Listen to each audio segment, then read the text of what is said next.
Hem sortit de Girona a les 8 del matí, fent camí cap a Hostalets de Llers, trobant-nos al restaurant Dadà en el quilòmetre 9 de la carretera nacional 2, a l'Alt Empordà, un xic més amunt de Figueres. Es tracta de visitar l'embassament de Darnius, el santuari de la Mare de Déu de la Salut de Terrades i el bonic poble de Sant Llorenç de la Muga.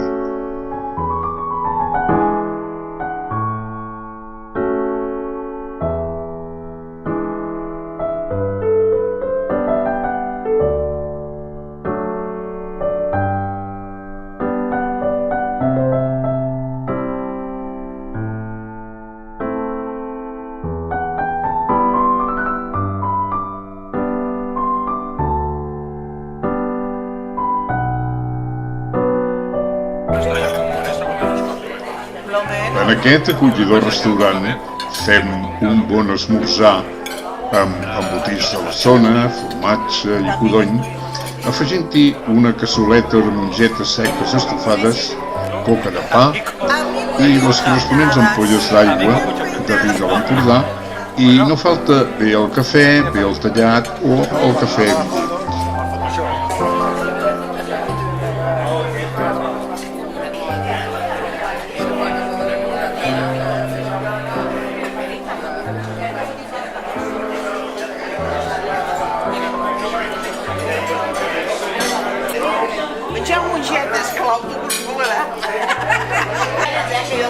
És un moment més de grata companyia, de canvi d'impressions, una bona estona per reposar forces abans de fer el camí.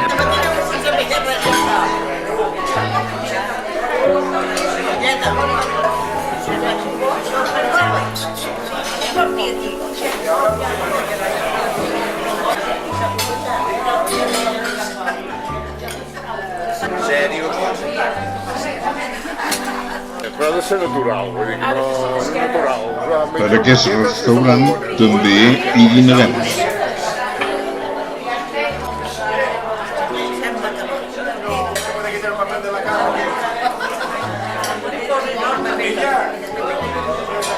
Les mongetes seques estofades, a més de ser molt bones, donen un toc d'humor a la trobada.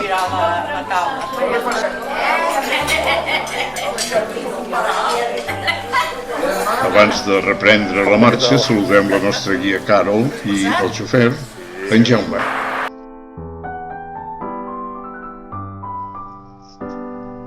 Aquest pantà, abans pantà de Boadella i ara pantà de Darnius, pertany al riu Muga.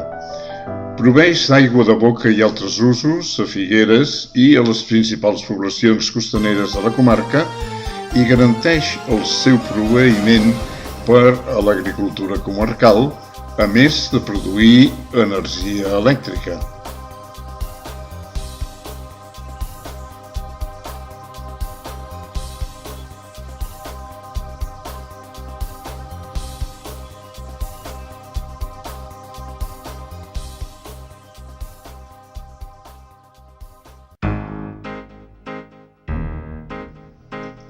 Des d'aquesta zona podem contemplar la muntanya de Santa Magdalena i la seva ermita.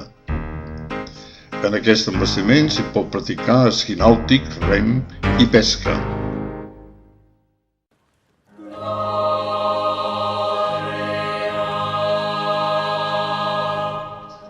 En el santuari de la Mare de Déu de Terrades comptem amb la col·laboració d'en Ricard, guia d'aquest centre espiritual empordanès. La façana de l'església és de construcció historicista, amb façana neoromànica i interior gòtic. Als peus del temple hi ha el cor. El conjunt format pel santuari i els edificis de l'hostatgeria té el seu origen en el transcurs del segle XVII, bastit sobre les restes del Mas Cadira. Actualment, molt modificat, va ser inaugurat el 8 de setembre de 1681.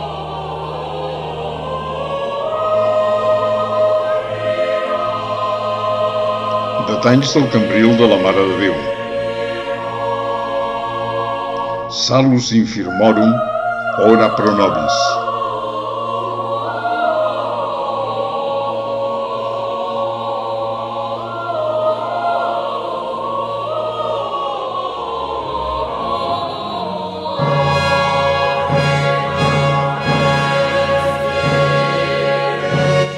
Són moltes les ofrenes fetes pels gremis i entitats que s'encomanen a la Mare de Déu.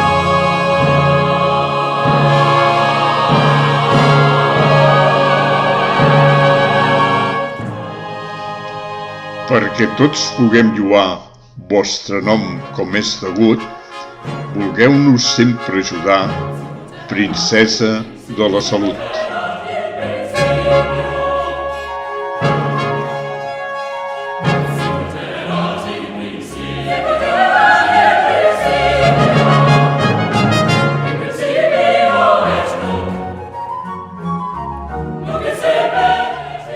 La capella situada al costat esquerre alberga el sepulcre de Felip Olivet, fundador i primer ermità del santuari.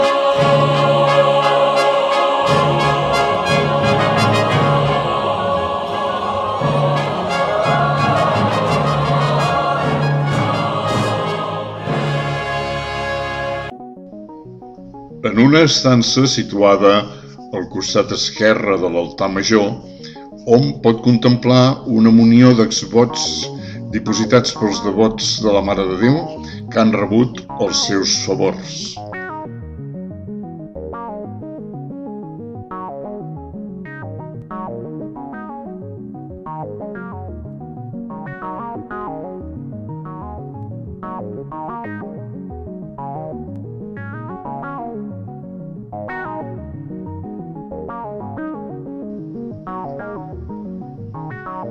Un accés a l'hostatgeria situat al costat de la botiga de records.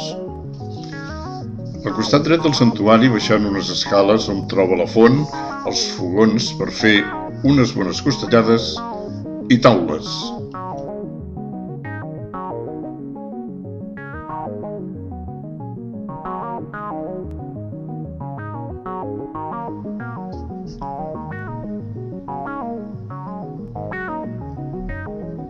En el passeig de la Mare de Déu hi trobem la Verge trobada.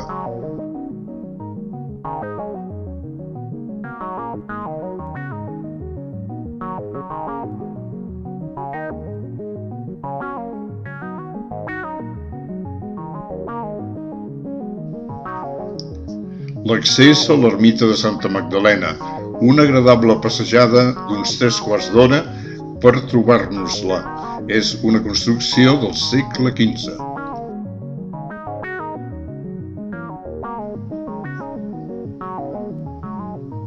Magnífica panoràmica amb el pantà de Darnius al fons des de l'esplanada del santuari.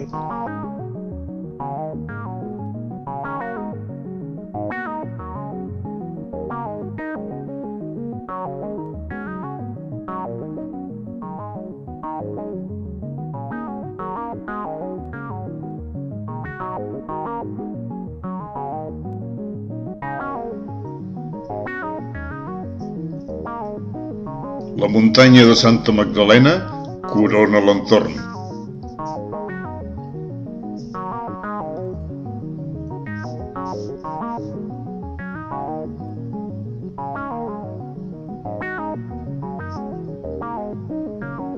Un detall del cambril de la Mare de Déu. El campanar és d'estructura metàl·lica.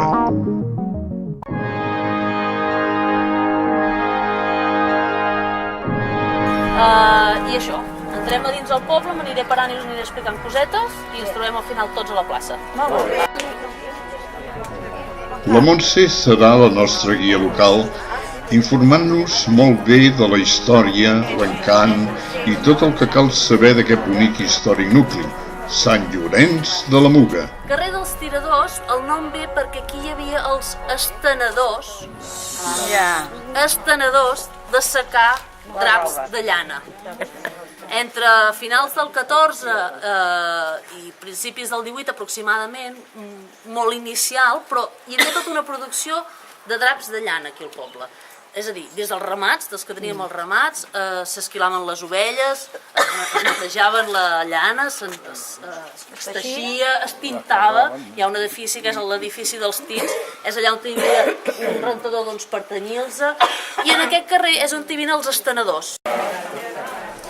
El poble es remunta des de l'etapa final de l'Imperi Romà. Segons un document que menciona Sancti Laurenti de Sambuca, es coneixen els seus trets des de l'any 972.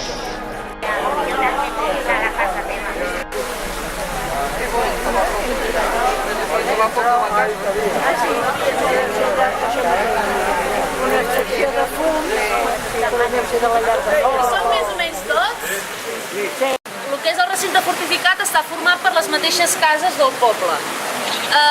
I per accedir al centre, al casc antic, aquest recinte fortificat, tenim 3 portals. El portal de dalt, el del baix i el del mig. Aquest és el portal de baix i en principi fent la volta que farem avui els hem de veure tots 3.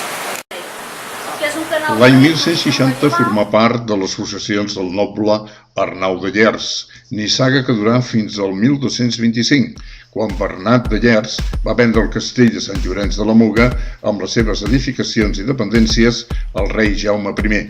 De Jaume I passà al seu fill l'infant Pere, més tard Pere el Gran.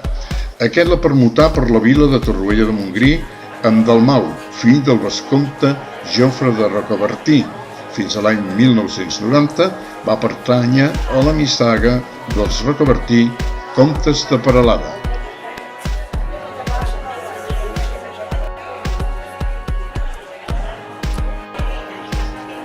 L'església de Sant Llorenç existeix des de l'any 972. Fins a arribar a l'actual estructura ha sofert moltes transformacions, reformes i destruccions parcials. Els voltants de l'absis es troben actualment enjardinats, amb accés a la Muga i els petits hortets de fora muralla, on es cultiven les famoses mongetes de ganxet de Sant Llorenç.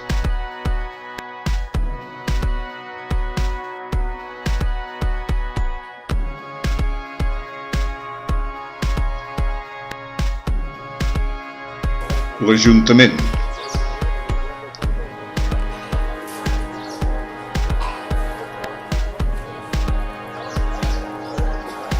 La Torre de Guaita o dels Moros. El carrer dels Horts. La Font Podosa.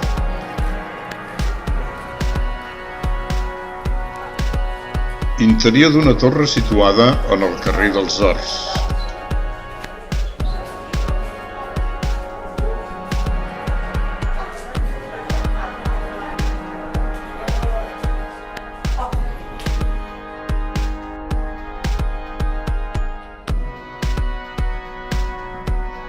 Des de l'any 1999, el primer diumenge del mes de març es celebra la Fira de la Mongeta.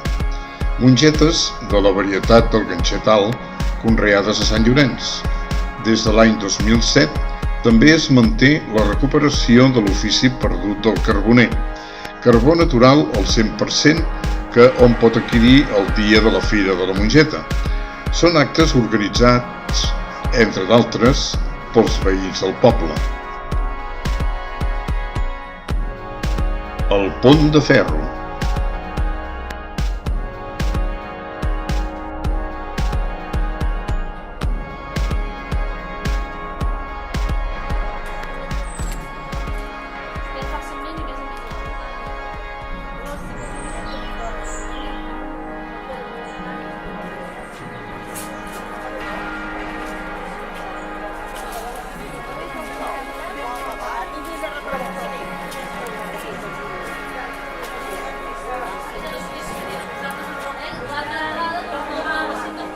Portal pedal.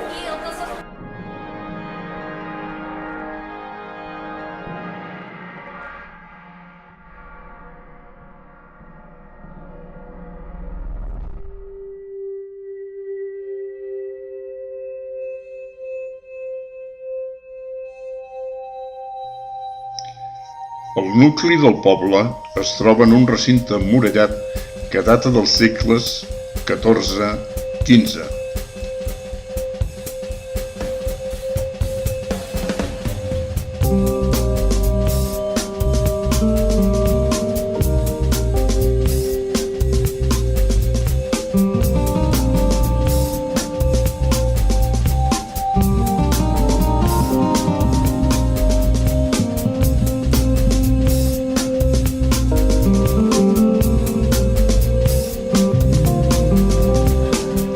En el capítol dels artesans i artistes locals cal destacar el taller de l'Aïda i Escultures Manel, i com a personatges il·lustres a Marià Baig i Minovis, figuerenc que als anys 40 va convertir Sant Llorenç de la Muga en el seu veritable estudi d'estiu, d'on sorgiren algunes de les teles de bruixes esgarrifoses i les seves visions més bucòliques de la vida al camp.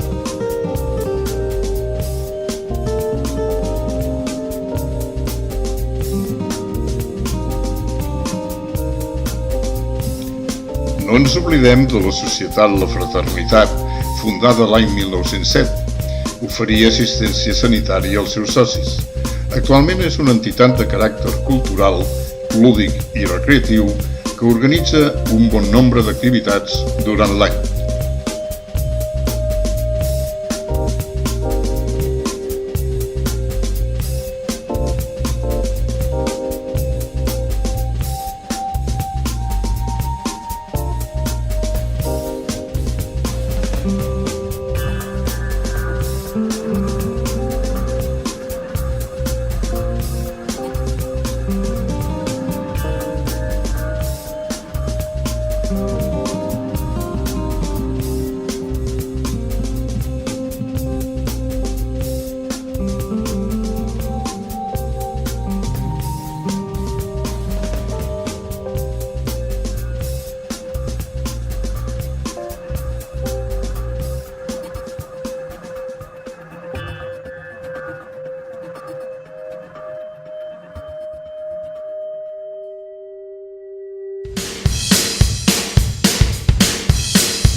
De camí cap al restaurant d'Adà passem per Terrades, terra de cireres, i per Llers, terra de bruixes.